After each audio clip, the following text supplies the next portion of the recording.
It was the best of places to work. It was the worst of times to find qualified therapists. It was an age of advances. It was an age of shortages and qualified candidates. It was a season of lightning-fast technology changes. It was a season of darkly confusing options. It was a spring of hope for next year's staffing. It had been a winter of despair with missed sessions and risks of lawsuits. In the 2018-2019 school year, Successful School Academy had 3 open speech therapist positions, an OT on maternity leave, and multiple psychoeducational evaluations that were referred but did not get completed because their school psychologist was overwhelmed. To say the least, it was not a very successful year. In the 2018-2019 school year, Hopeful Public School had 2 open speech therapist positions. They really needed a bilingual SLP as well, but didn't have the budget for extra salaries requested by the bilingual therapists they'd interviewed.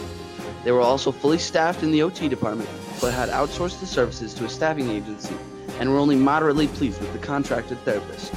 But hey, they had their positions filled. Their counseling department was staffed, but mid-year they found out their school psychologist of 25 years would be retiring this year. They had hoped she would stay a few or 10 more years, but off to Florida she is headed in July 2019. Here's to hoping they could find the right therapists to fill these positions next year. Successful and hopeful administrators suffered from the same issue year after year. Where do we find quality certified and licensed therapists to meet our staffing needs and stay within our special education department budgets? Charles, the special education director of Successful School Academy, goes to a conference in the winter of 2018 and meets Lighthouse Therapy. Their representative tells Charles about online therapy services and how telepractice may help solve some of his related services staffing issues. She talks about how much the kids enjoy and how simple it is for him to give it a try. Charles goes back to his district and does some research and discovers that online services have been shown to be as effective as face-to-face services. He consults with some colleagues at a previous district and discovers they've been using telepractice for all their related services for the past 4 years and have been thrilled with the results. His friend says they've never had to worry about staffing their related services positions, and it is relief every year to know that it's one less thing they have to consider. His friend recommends they consider using an online therapy company and provides Charles with their information. Charles is pleased to discover that his friend has just given him Lighthouse Therapy's phone number and email information. Lucy is the Student Services Coordinator of Hopeful Public School. She goes to a conference in the spring of 2019 and sees several different companies offering contracted therapy services. She has heard about online services in the past, but is very skeptical about the service's effectiveness and doesn't think it will work for her students. Lucy has always used her school's resources to recruit therapists, and when they cannot find therapists this route, she uses a contract travel company. This provides her with therapists sometimes, but really puts a strain on her department's budget every year. Charles reaches out to Lighthouse Therapy and schedules a consultation. He is excited to see if his plan for staffing will finally solve his related service staffing needs. He has his lead therapist join him for the meeting and is pleasantly surprised at the ease with which they can access the video conferencing platform. He was relieved to hear that everything on the software is secure and that they won't have to download any extra software to make it work.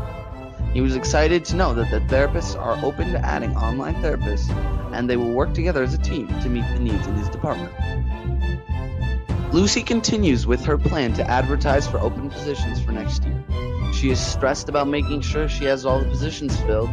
She is hoping she can get the school board to agree to give her additional funds if she needs to hire a traveling therapist for next year. She has also started to get calls from upset parents about the lack of services their children received last year and want compensatory services over the school break. It is going to be a long, hot summer. Charles works out an implementation plan with Lighthouse Therapy for a contract to provide for their pending needs for next year. He feels confident about presenting it to the school board because he knows they will only be charged for the services they need and will never have to worry about a contract that won't work for their school's specific needs, allowing him to keep his department within its budget.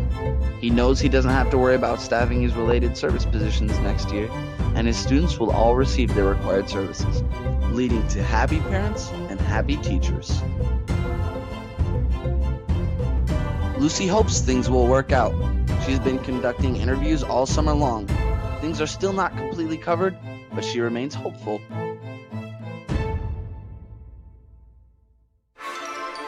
Charles has had a great school year.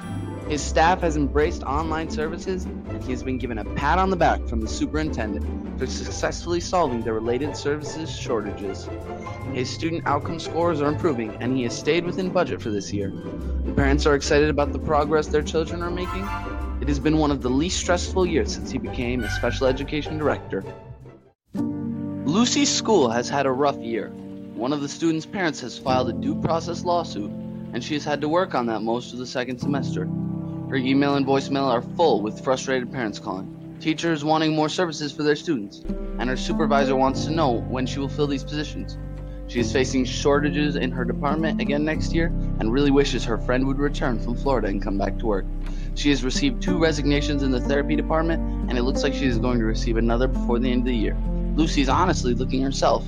She hopes she can find a position next year that isn't quite so stressful. Stop stressing over therapy staffing shortages forever. Don't spend a year like Lucy. Follow Charles' example and schedule a consultation with Lighthouse Therapy today.